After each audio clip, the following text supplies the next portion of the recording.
All right. Hello, everyone. I welcome you to the webinar on Introduction to Algorithmic Trading, Principle and Prospects. So I hope all of you are able to hear me.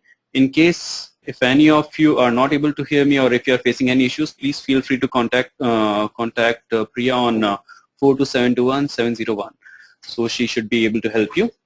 All right. So just to give you a brief introduction, we have been conducting different webinars as well as seminars across various time frames for a number of years now. And the idea is to make people more aware about algorithmic trading and not just the basics about it, but also the things which are ancillary to algorithmic trading. So be it your career prospects or be it your different kind of strategies which exist or the infrastructure, technology, everything.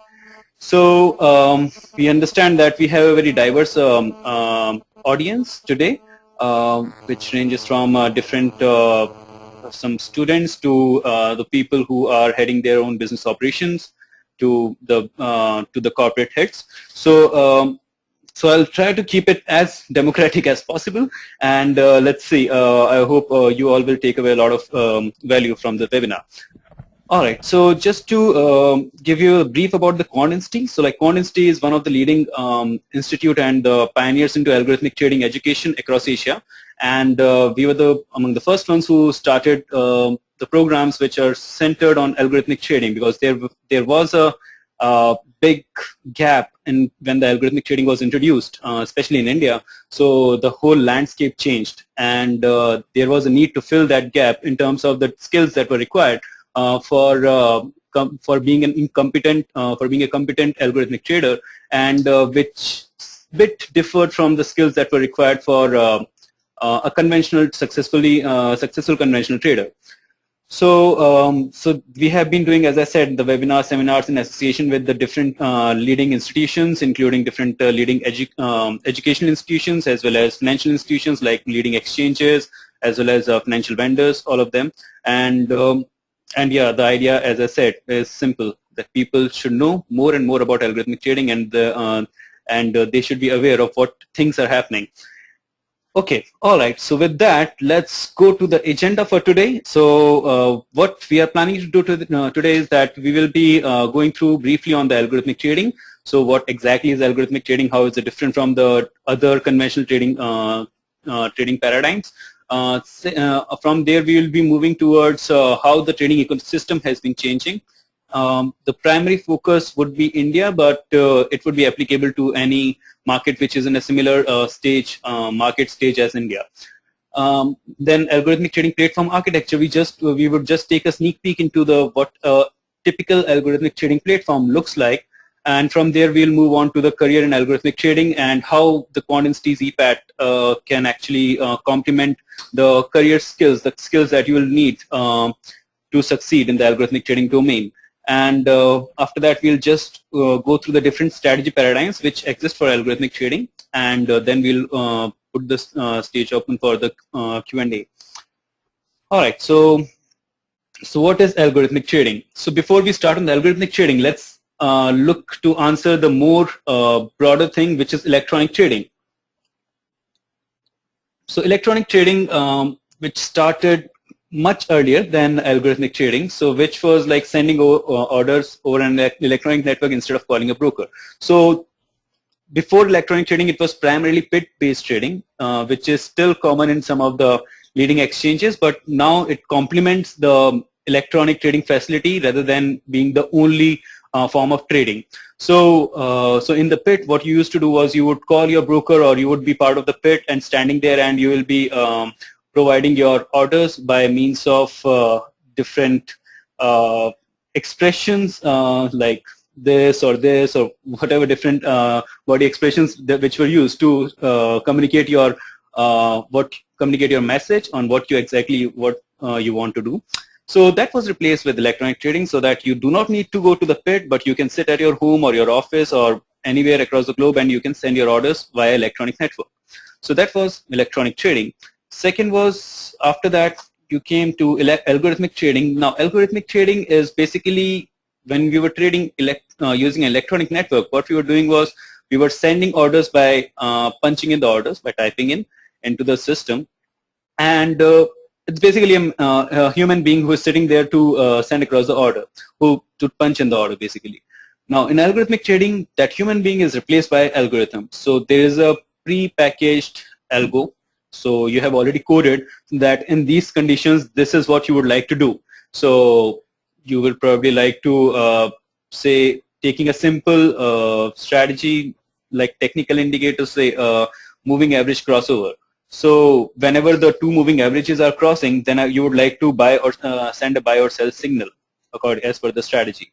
Now that can be prefetched into the system, where what you're doing is that you are taking the market data from the exchange and you're calculating the small moving average and the large moving average, and then whenever the crossover is happening, when SMA is crossing the LMA from below, then you're sending a buy, and when opposite is happening, you are sending a sell. That's a simple strategy. I'm taking it as an example. So that part can be coded, very much programmed into the machine, and when that happens, that kind of thing happens, we call it that it is the algorithmic trading order, right?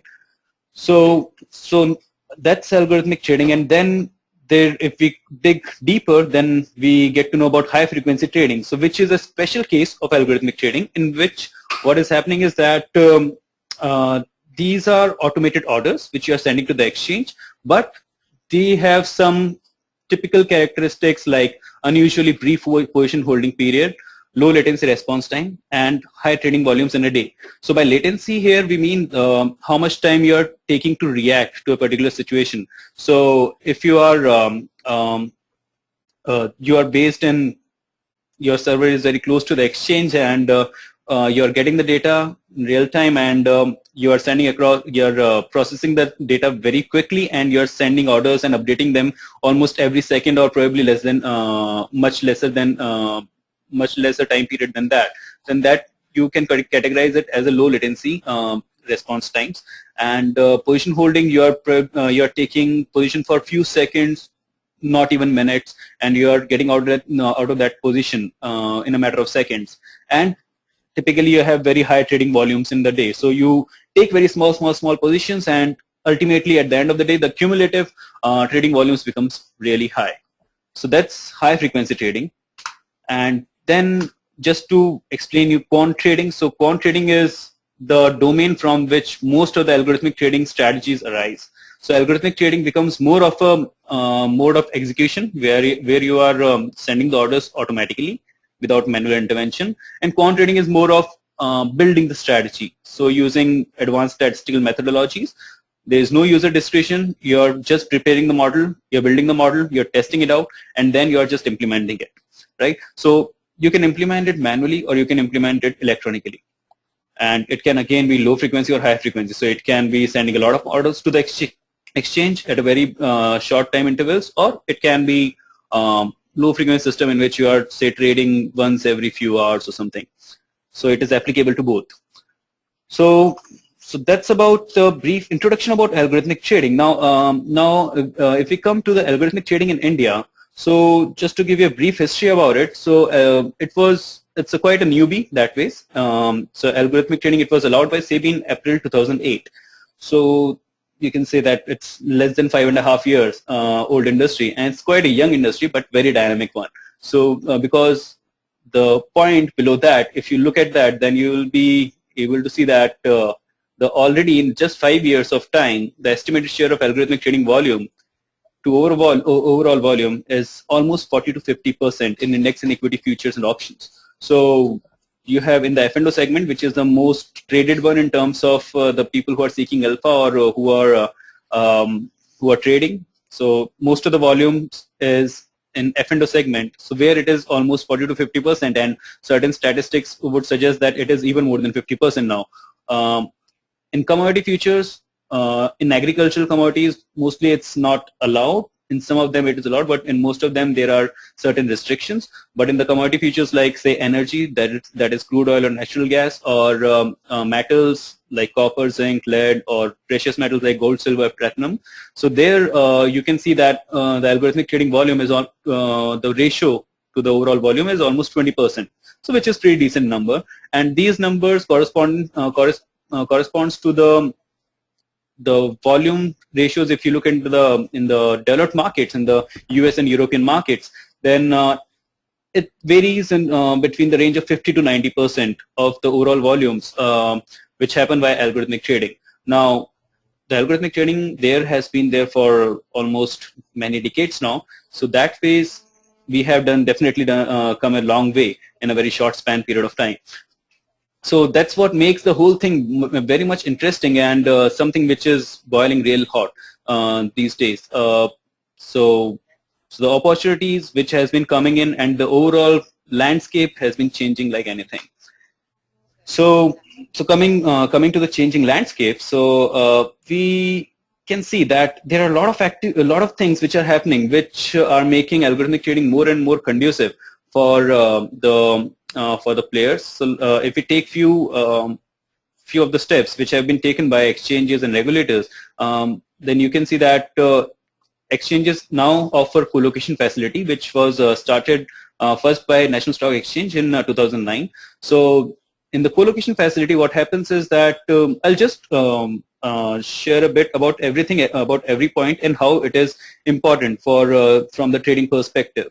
So starting with that, co-location. So co-location means that you're placing your server in the exchange itself. The rationale behind that is that when you're sending a data packet, so when you're receiving a data packet from the exchange in terms of market data, or when you're sending an order to the exchange, then that data has to travel through a lease line, right? And when it is traveling, there would be certain time that it will be taking, because it cannot, as of now, it cannot it cannot travel at a speed beyond the light of speed. So given that, there would be some time which it will be taking, so which is directly proportional to the how far your server, how far your trading system is from the exchange's matching engine. So typically what happens is that, say if I'm based in Mumbai, in Goregaon, or say in Kandivali, then probably it will take about 3 to 4 milliseconds for my order to reach to the exchange, say NSE, which is in BKC. Now, Bandra Kurla Complex. Now, same thing if my server is there in Delhi, New Delhi, then in that case it would take probably somewhere around 30 to 35 milliseconds. If my server is based in, say, Kolkata, then it will take somewhere around 50 to 60 milliseconds. So this is a significant time period if you look at if you check on the high frequency trading strategies.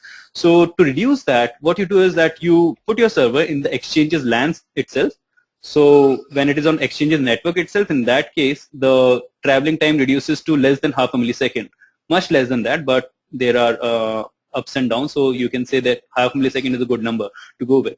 So half millisecond from, say, even when you're in Bombay, in Goregaon, that's 3 milliseconds, so which is quite a lot of improvement.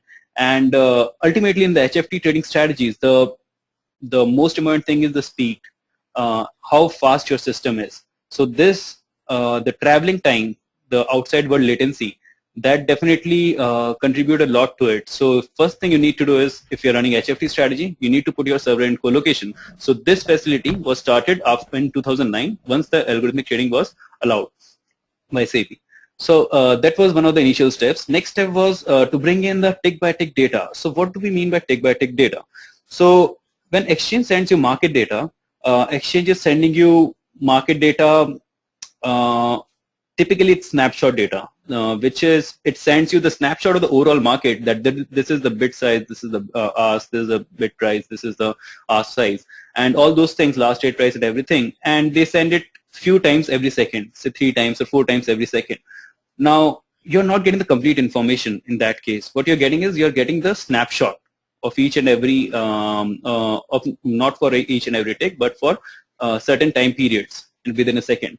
Now, when you're running, again, algorithmic trading strategy, then you need all the information. Information is money. So you need the changes for every tick.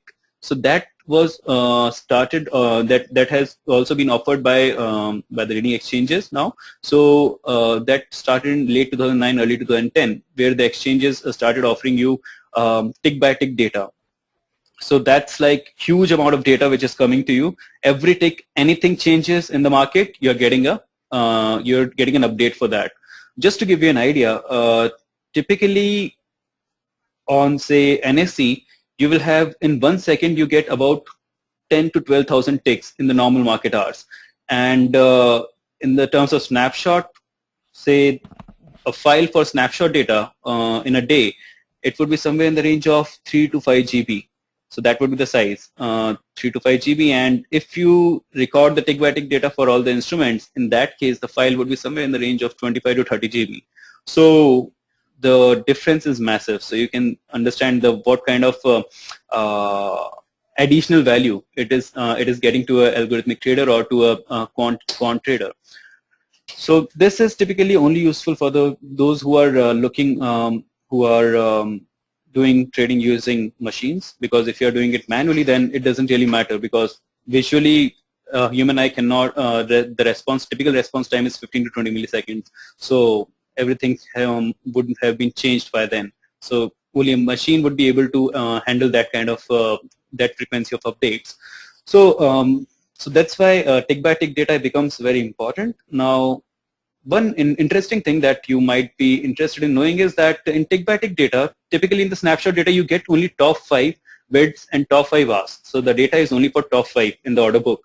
In a tick by tick, you can have as many depth as you want. You can create the order book for top 10, top 20, top 100, or till the end. So that's pretty much there. Now, the next thing is that within tick by tick, since I said that it's a huge data which comes in, so it might affect your system's performance, and especially say a lot of traders who are say just trading into Nifty futures or Nifty options, they would not really like to get the data for all the stocks, futures, stock options, and each and everything. There are different segments and all those things. So for that, to address that concern, recently, few years back, what was also offered was a bucket fee, in which you tell the exchange that okay, I would like to subscribe to only these instruments, and I do not want data for all the instruments. So I don't want my network to be clogged, and I don't want my system to get slowed down because of the extra processing. So you can always, it's the same thing, it comes on the same line. You just need to notify the exchange, and they provide you with the bucket feed instead of the normal tick by tick, which you were discussing just now. So that's about market data change. Third thing was the high capacity interactive lines. So what happens here is that the default exchange line, especially in case of NSE as well as MCXSX, the default line is 40 messages per second. In NSE, they call it A2 line. So what happens on that line is that you can send up to 40 messages every second to the exchange. Now that capacity, that was the capacity of a typical line. Now that was increased to, there were different scenarios which were introduced, and there was B segment which was introduced, which can send up to 100 messages per second. Then C category, 200 messages per second. And now if you have your line in colocation, you can also access the 400 message line. So you can send up to 400 messages every second, which is a lot of improvement, almost 10 times improvement from what it was earlier. So that is also one of the interesting thing.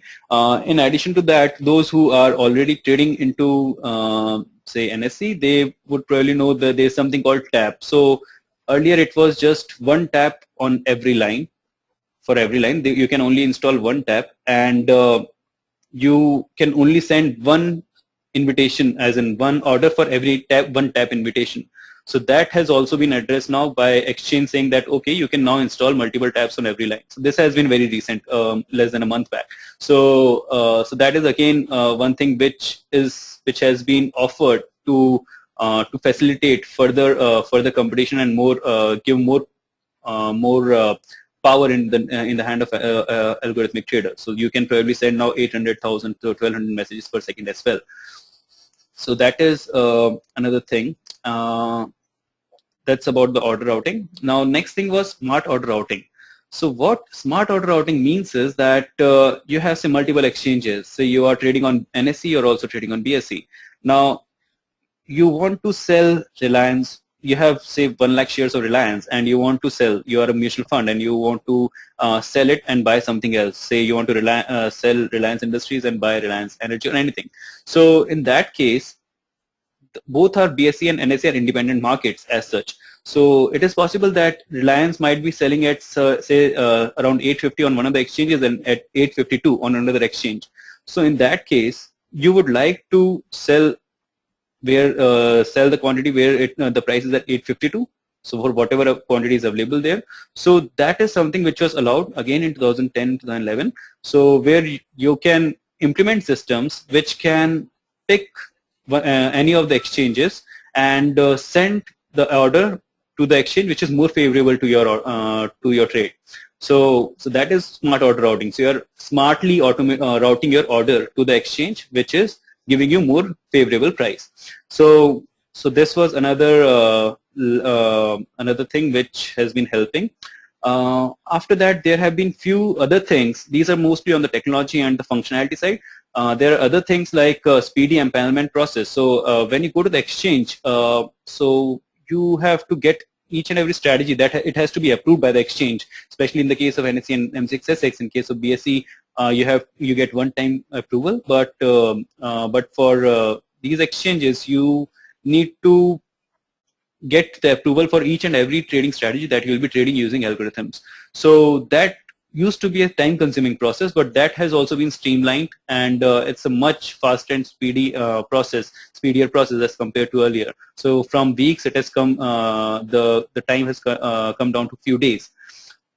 After that, there was another concern that algorithmic trading is primarily allowed for the institutions like mutual funds or insurance firms or FIIs, all these people, or the members of the exchange. So a lot of people were not able to take the benefit of membership who were not brokers. So there were a lot of people who just wanted to trade using for themselves. They didn't really wanted to offer any brokerage services, but the cost of membership and the compliance requirements and all other things, they were acting as a big hindrance for them. So again, there was a solution which was offered. So NSE now offers an alpha category of membership, which is targeted towards people who just want to do proprietary trading. That is, you want to trade just using your own money, and you do not want to manage other people's fund, or you don't want to manage offer brokerage services. So for that, alpha membership was offered, and that comes at a much lower price and a much lower deposit requirements. So that was another door opening for the people who just want to do prop using algorithmic trading or other trading strategies as well, but algo was the focus. After that, there has been the compliance that has been made more and more stricter with every day. So which is, some might say that it's not a good thing for the industry, but typically what historical data will prove is that it is always good if you have a very vigilant regulator and who is enforcing compliance without affecting business, of course, but compliance has to be there. So that just make sure that the business goes on without any hassles, and it has a good amount of longevity with it. So that's something which has also been done by the regulators as well as the exchanges. Okay, so that's about the new initiatives that have been happening. Now, coming to the algorithmic trading platform. So algorithmic trading platform, typically it has three major components. So what you need to note here is that you are replacing a whole human being with the machine, which is making its own decisions. So it is quite a complicated stuff where you're building the algorithmic trading platform, which is provided by different vendors. You can also build your own and get it approved, but that's another thing. So first part of the algorithmic trading platform is the market data adapter. So basically exchange or any market data vendor, they are sending your data in their own format. Now, your system, your algorithmic trading system that you're using, that may or may not understand the language in which it is being sent. So for that, you need to have a market data adapter. So Exchange provides you with the API where you program it using that API and create an adapter which will convert the format in which the exchange is sending you data in. Say in tick by tick, it is sending you TCP IP format. You will like to convert it into something which your system can understand. So that's the first part. So you're getting market data and you have it in one block. Okay. Now, second is your CEP engine. So that's called Complex Event Processing Engine. What we have there is that like we were discussing on moving average crossover strategy. So once you get the data, you will have to do certain calculations where you will calculate the small moving average, you'll calculate the large moving average, then you'll compare those values, they'll compare it with the last tick value, and come out to the decision that, okay, you want to send an order or not. If you want to send an order, then you'll have to prepare that order, that I want to send an order for, say, Infosys for buying it for this many quantity to this exchange, right? So all those things are happening in the CEP engine, complex event processing engine of the algorithmic trading platform. It's like the brain of the strategy. Basically, strategy resides there. Now, once it has been decided that you want to send this order to this exchange, now third part is the order routing system. So where it is again decrypting or rather encrypting your whatever message that you are sending, the order message that you are sending to a language which exchange can understand, right? So that is the third part, that is the order routing engine. Now order routing system. So this part, typically the APIs that Exchange provides, just to give you a brief idea, there is a body called FIX protocol. So in which, because you have hundreds of exchanges across the globe, right? So even just in India, you have probably more than 8 to 10 national exchanges if you include all the different asset classes.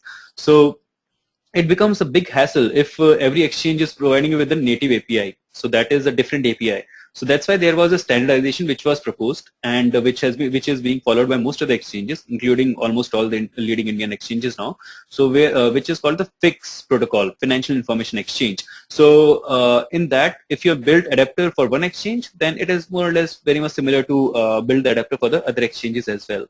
So typically exchanges provide you both APIs with native, in which their own systems are built on, as well as FIX. Some of the exchanges only provide FIX, but for those who are providing both native as well as FIX, typically it's the native API would be faster as compared to FIX. Not necessary all the time for all the exchanges, but typically.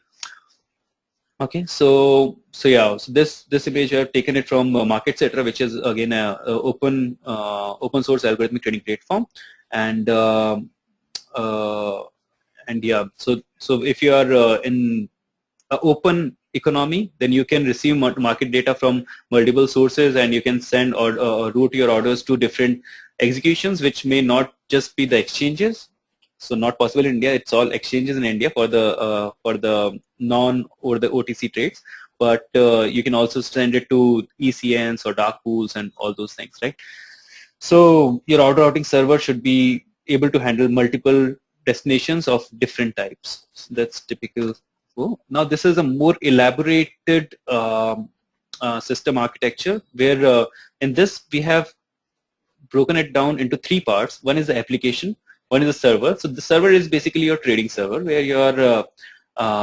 your strategy lies. Application is the part which the user is seeing, the trader is seeing, that this is where you have coded the strategy, and this is where you are viewing it, that okay, this is the market data, this has changed, and this is happening, and now this trade has been sent, all those things. So this is more of view, and this is more of the action, the real action which is happening. So yeah, so typically your server would be in the exchange if you're into HFT, in the co-located server, and it would contain both your market data. So these are the three parts which I was discussing earlier. So market data, where you have to data normalize and different things. Now here you have FIX, so it might be FIX or the native API, as I said. Then it's a complex event processing, so that's where your strategy is, and this is the order manager. So this is basically your order adapter is over here, and it would most of your RMS would be here, because in algorithmic trading the RMS is very tricky, because it's quite different as compared to a conventional trading system. You have when you are dealing with RMS, you have the human common sense with you. That is not the case in with algorithmic trading. You don't really have the support of human common sense, where if you're not getting any data, you would not be sending any an order. A sane person would not be doing that, but a machine is only sane enough to the extent it has been told to. So if you have not explicitly told it that if there is no market data flowing, then you should not be sending any orders, it might send, and the wrath of destruction of algorithmic trading can be really quick. So RMS is very tricky, and RMS is very important. So same holds true in the conventional trading systems as well, but in terms of algorithmic trading, it would also include a lot of operational risk. You need to cover a lot of operational risk as well. So your lease line is down, or your order routing is screwed up, or anything is happening, you need to take care of that. So that has to be automated. So, and it has to be done before you are sending the order to the exchange. So that's why it is here in the order manager itself. It can even be there in the CEP engine where you're checking the strategy itself, but at least here you need it. So before that, you might or might not have it. All right, and this part is basically the mid office and the back office and the market data. So you're storing any market data, or you're replaying the market data to test the strategy, or you are sending order to the simulator instead of sending it to the exchange for testing a strategy. So all those things are over here. So which is again within your premises, but more of non-trading activities, you might say. And then you are sending it to the exchanges and all those things. Over here, again, as I said, that application, you're viewing it and you're changing parameters or doing things based on your strategy. So that's typical system architecture of algorithmic trading system. Now, algorithmic trading. Now, coming to the skills, the changing environment of algorithmic trading, the changing skill demand, which might be relevant to a lot of people, especially those who want to break into this domain. So this is interestingly, algorithmic trading is a mix of a lot of things. So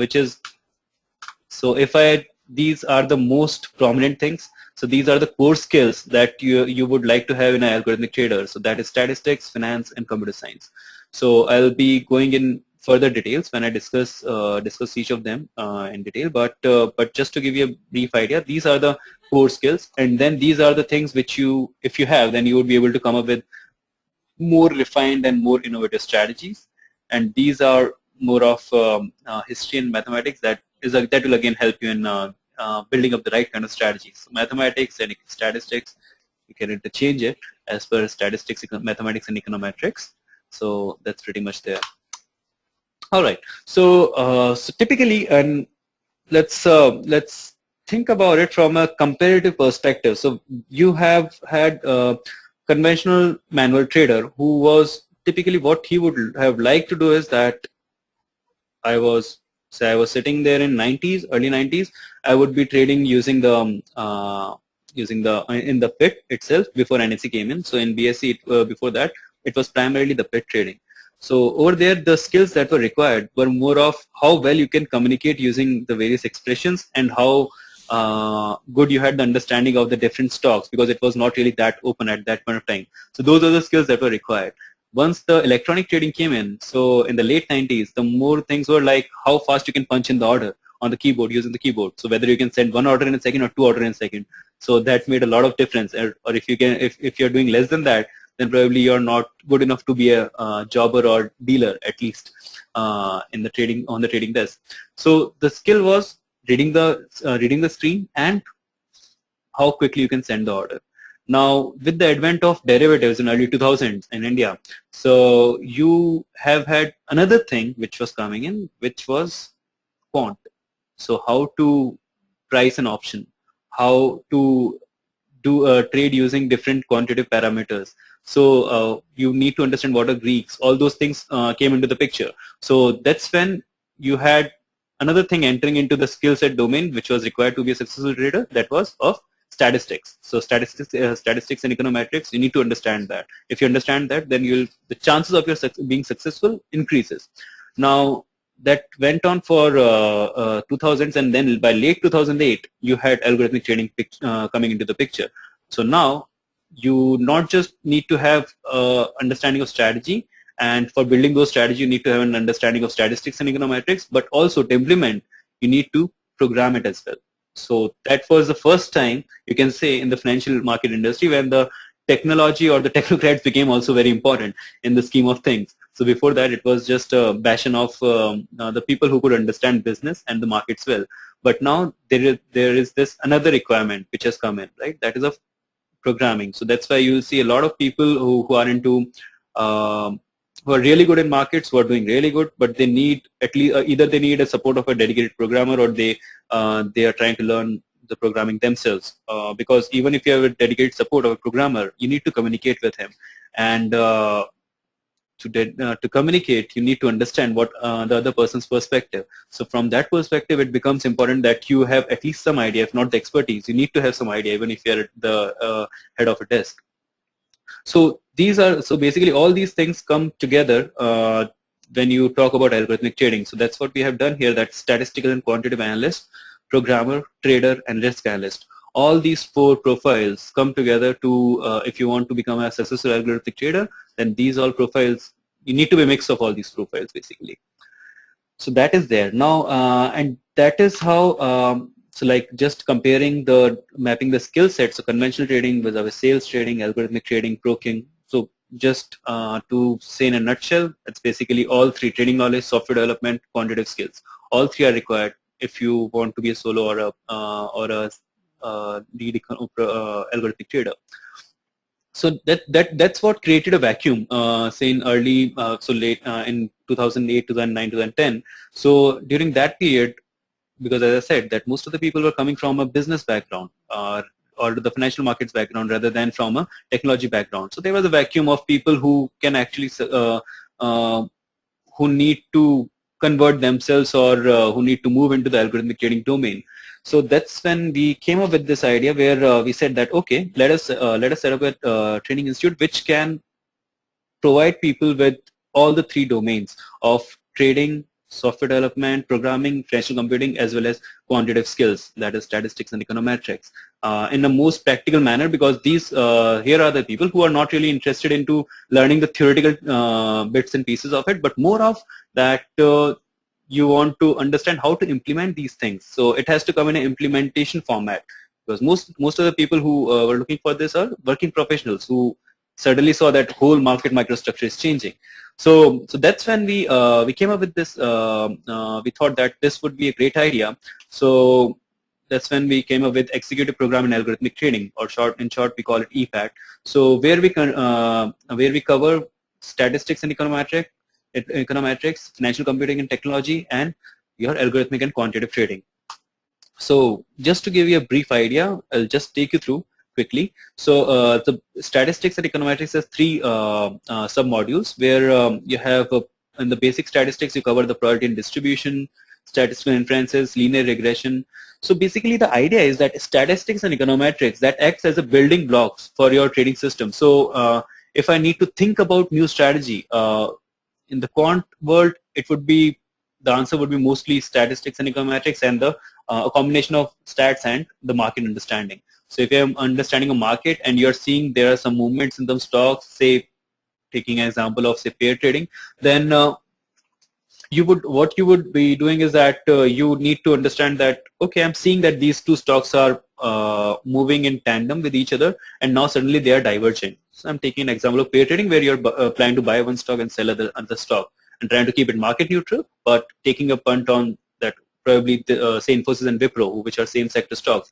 So probably Wipro will outshine Infosys in this movement, and I would like to buy Wipro and sell Infosys. So now one way of doing it is that I visually saw it, and they both used to be moving together.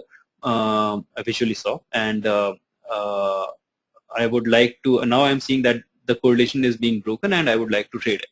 Now you can do it by looking at the charts, or you can actually put in some science behind it, and you say that, okay, I would like to first find out the co-integration, whether these 2 things are co-integrated, whether they can be traded together. So you would run a co-integration test and you will say that, okay, statistically it makes sense that probably these 2 things are co-integrated.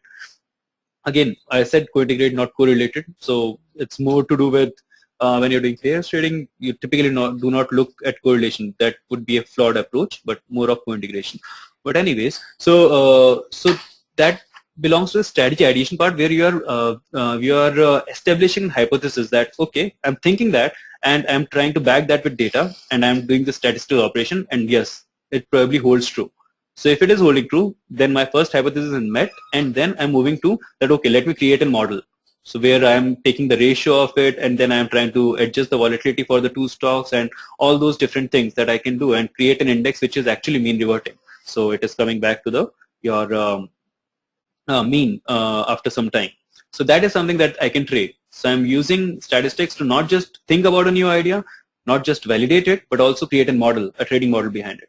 So that's what is the importance of statistics. So correlation co-indication, like I just mentioned for a statistical arbitrage or pairs trading thing, or ARIMA Arch models, where you're trying to predict the volatility when you're trading options. The main thing is volatility. So how you trade, how you can predict the volatility. If you have a good system, good model for that, that takes you a long way ahead.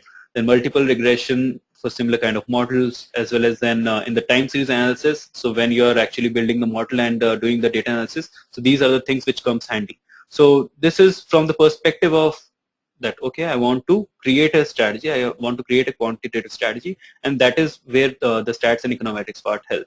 Now, after I've done that, I'm done with the ideation part, I'm done with the modeling part, now I need to test it. So for testing it, first thing would be testing it over a huge amount of data.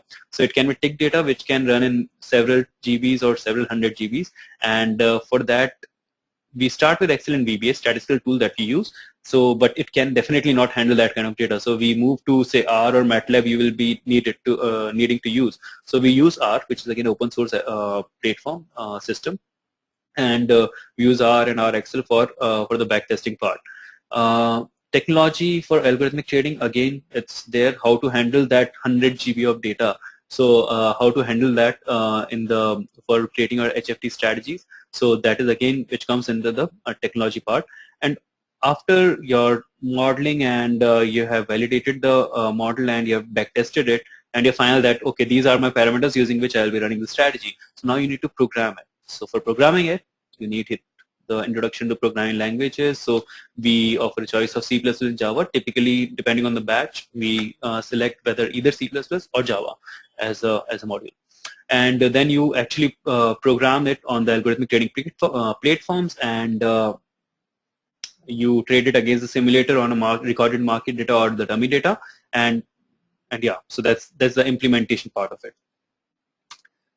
The third module is the algorithmic and quantitative trading strategy. So this is the module where we cover all the different kind of trading strategies. So we cover the different strategy paradigms, right from say statistical arbitrage, which is like we discussed just now, that is the pairs trading part, or the market making strategies, in which what you're doing is that you're trying to eat up you're sending both bid and the ask orders, and you're trying to pocket in on the bid ask spread, which is there. Execution strategies, again, the Reliance example that we're taking for smart order routing. So what you're trying to do is that you do not want to impact the market. You do not want to sell 1 lakh shares at once. That it will just move the market heavily. So that's not the idea. But the idea is not that I'm sending manually orders of say 1,000 or 100 orders every second or every minute.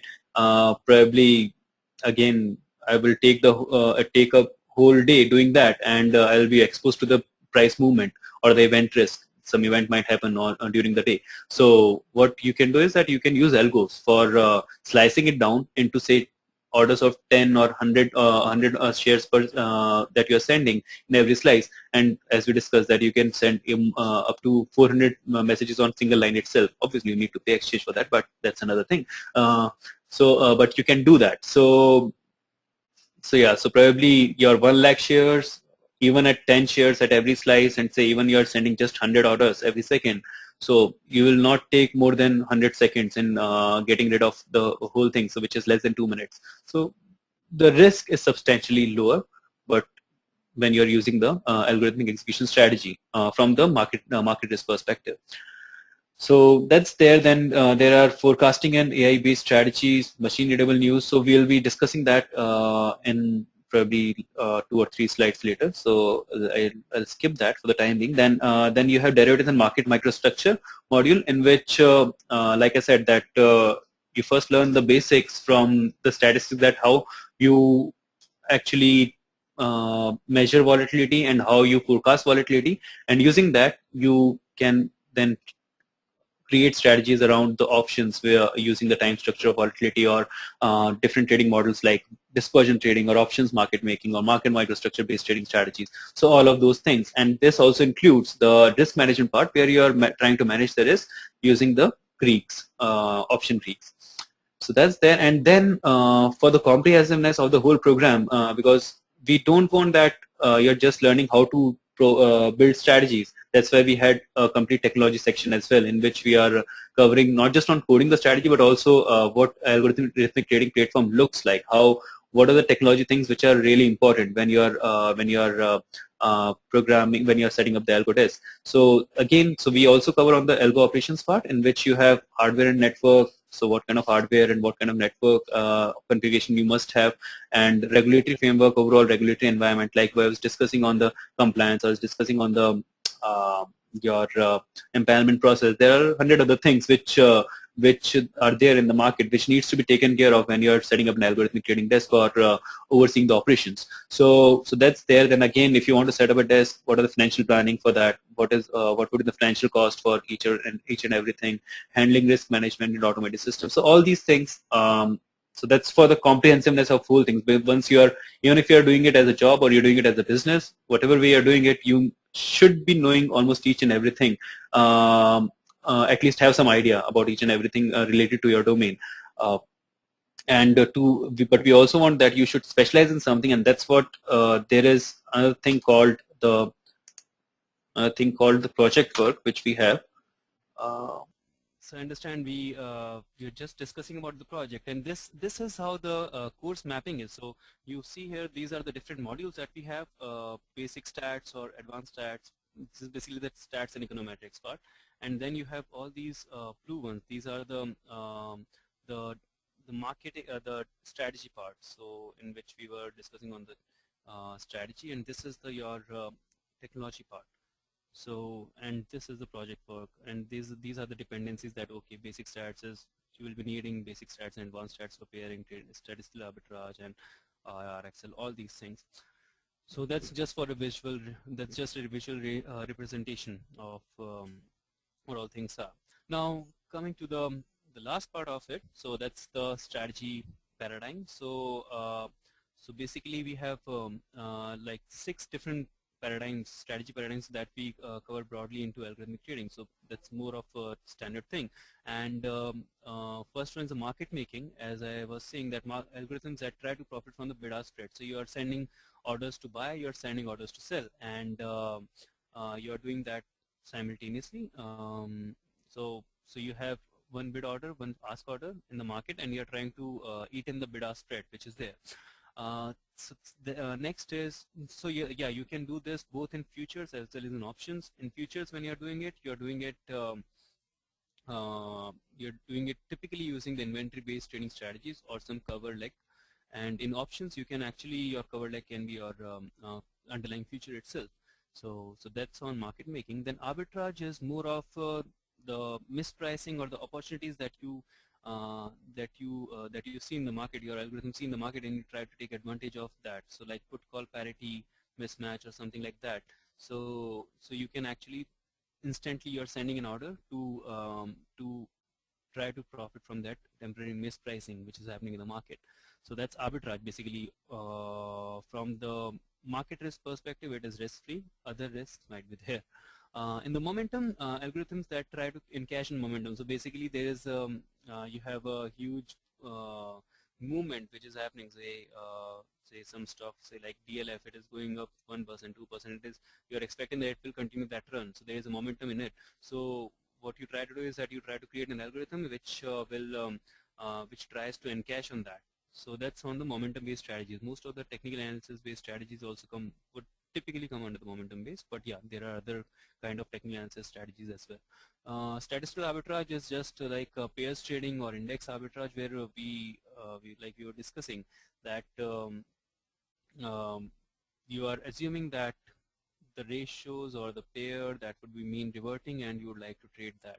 So statistical arbitrage, as the name suggests, it's not really arbitrage, but from the statistical perspective, you can say that at 90% confidence interval or at a 95% confidence interval, it seems to be almost risk-free, but it is not really risk-free. There is a certain amount of market risk which is there, but yeah, so that's why the name statistical arbitrage. So you will see higher returns as compared to arbitrage, but there is a higher risk as well.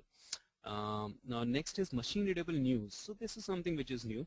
So what you have is that earlier what used to happen was there is a news. There is a news which is coming in. So you are seeing that okay, today are the results for say HCL Technology, and if I say that okay, the results are coming, you're expecting results to be good, and you're you're creating your strategy accordingly. Now, how about this? That you can actually program your machine, and it will read the results by itself, and it would be able to interpret that okay, if the results are coming like this, that means that the market is expected to go up. That's totally based on your interpretation, but that is something that you have coded already, right? And it will act accordingly. That okay, the results are plus 40% year on year PAT.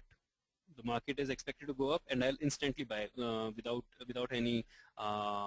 waiting for a moment. So that's something that a machine can do very well. So it works really well on the economic data. So say inflation data is coming, you're expecting it to be come around say 6.5%, and the market expectation is at say 6%, and the previous one was say 5.5%, and it comes out to be 9%.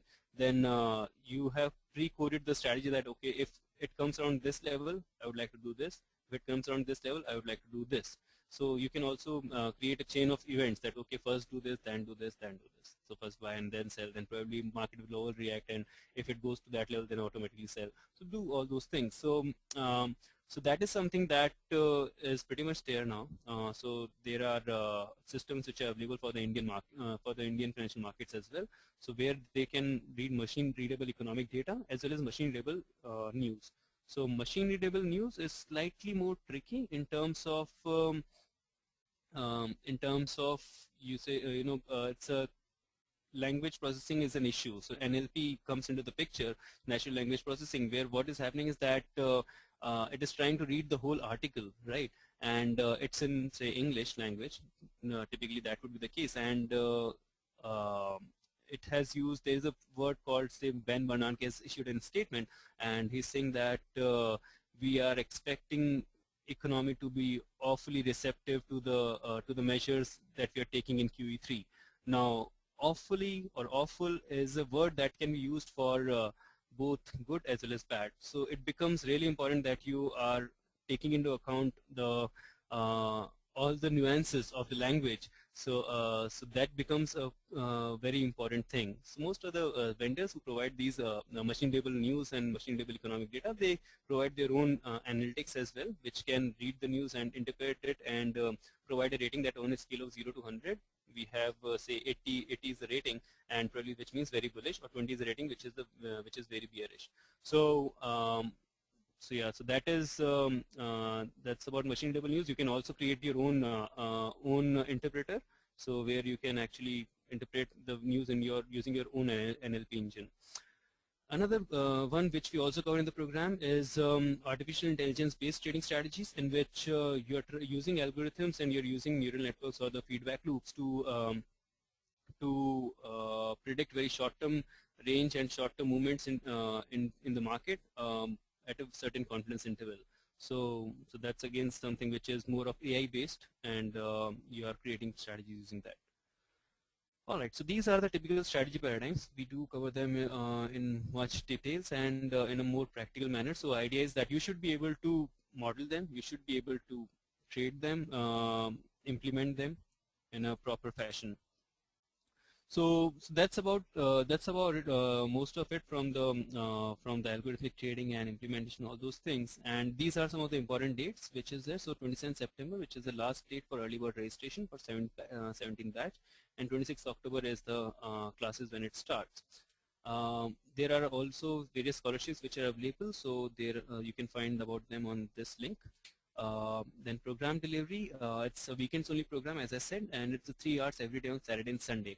And it's a 4-month long program. Typically the class timings are 10:30 to 1:30 or 2:30 to 5:30, because that is the time duration which overlaps across different time zones. So there are participation from across the globe, so that ways we have to take care that someone does not have to wake up at 3 o'clock in the night as per his local time. So we try to keep it in this range where it is less likely that someone will have to do that. It's a 4-month long program, and if you do the math, then it is approximately 100 hours of contact program. Uh, and yeah, it's conducted online primarily. You also have an option to attend it in the classroom as well, but it's the same thing. It's completely integrated. So the virtual classroom is totally integrated with the physical classroom. So that way, it's not something that would bother you. And most of the tools that we use in the program are open source in nature. So you don't really have to pay any vendor, or you don't have to. You can just download the stuff on your internet itself, on your PC itself, without violating any privacy laws. And once you enroll, you are provided the access to student portal, which has all the details of the class, when the class is happening, and classroom notes, as well as the recordings of the lectures. Each and everything is there, and it's a one-stop shop for all your needs from the EPAD perspective. That's there. And going beyond the curriculum, there is a faculty supervision. So no qualms in saying that we have been in touch with the people who are there right in the first batch itself. So so that ways the faculty acts as your mentor, not just during the program but also after that. And there is a placement assistance, comprehensive placement assistance that we provide, right from building the resume to conducting mock interviews, as well as your giving you the right kind of references and the openings.